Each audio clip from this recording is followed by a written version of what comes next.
YouTube.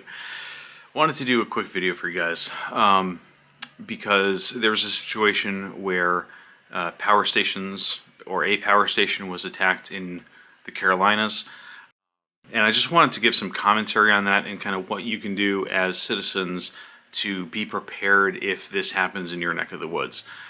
The place I'm speaking from, not right now, not currently, but in a past job, I spent almost 10 years as an engineer that was working with the company that did power system diagnostics. So we worked with large utilities, identifying potential weak points in their power system and medium and high voltage transmission lines.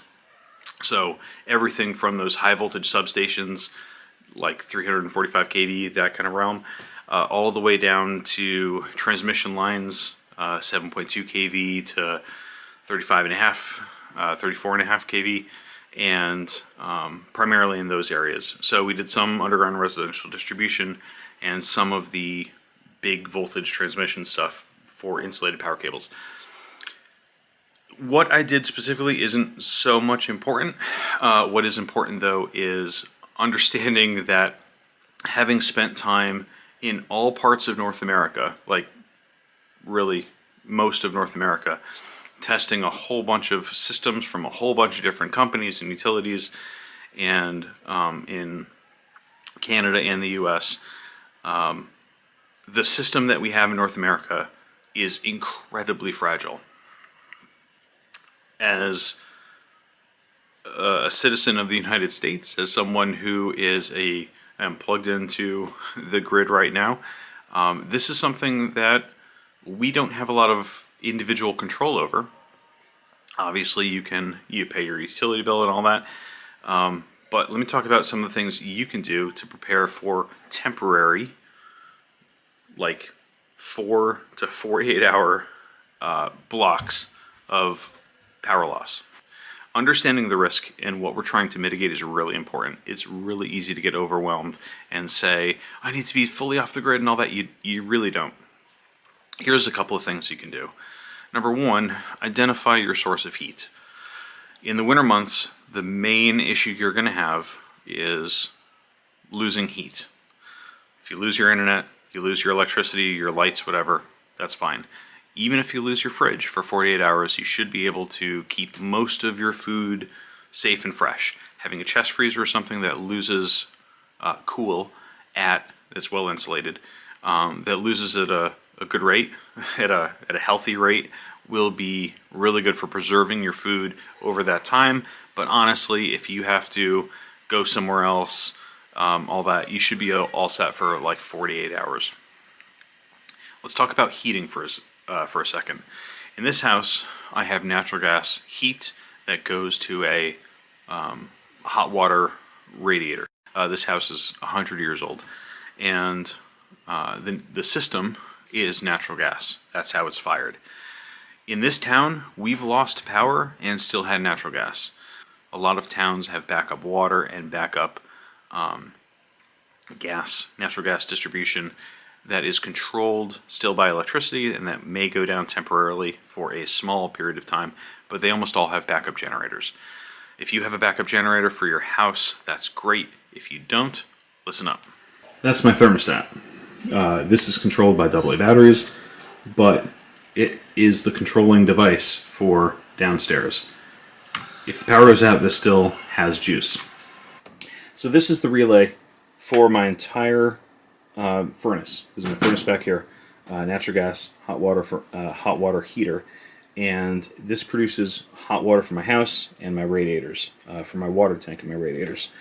The main fuel that comes in, most of the energy that comes in, is natural gas in chemical form. So it's chemical energy coming in. The only thing this guy does is determine when to turn on and when to turn off. It has a tiny little voltage sparking, which ignites the fuel, and that's it. There's not a lot of power draw. So when it comes to actually supplying alternate power, I just have to disconnect this from my main circuit board. I have this on an isolated circuit, disconnect this, and I can feed power directly into this, 120 volts directly into this, keep this active with a car battery and a 12-volt inverter, and I'm good to go. My house can stay warm even though the rest of my house has no electricity. I can keep that going for about 2 days. So my point is not to tell you how to do this. My point is to tell you that there are alternate ways to have power if you have the right kind of fuel input and if you know a bit about what you're working with. So for very little investment, I have one car battery, a $20 or $30 power inverter that you can pick up at Walmart or anywhere like that, and battery charger to keep the battery taken care of. And it takes a bit of work. You do have to set it up on your own. I'm not going to tell you how to do that because it's messing with electricity, and I'm not going to get in trouble if you accidentally zap yourself. But you can isolate your furnace from the rest of your house and then input power just into that furnace circuit. That allows you, even if the rest of your house loses power, to use a car battery to power just the circuit your furnace is on. Now, this won't work if you have electric heat, and it won't work if you have a system that takes a lot of amps, because a car battery can run like a refrigerator for a couple hours on full charge, and then it's dead. It'll run a furnace for a little longer than that. It'll run it for about 2 days, depending on how much you're using it and the type of system that you have. But if you have an alternative heat source, like natural gas, you can do this over a weekend. You can get everything kind of set up for it. Little cost, and have a system where if you need to use your emergency backup, you can do it long enough to give you time to figure out your next steps. Other things you can do, I don't recommend using alternative fuel such as propane or butane or anything for heat inside your home, but you can have systems like that where you can use them if you need to, and systems that you can use that are safe.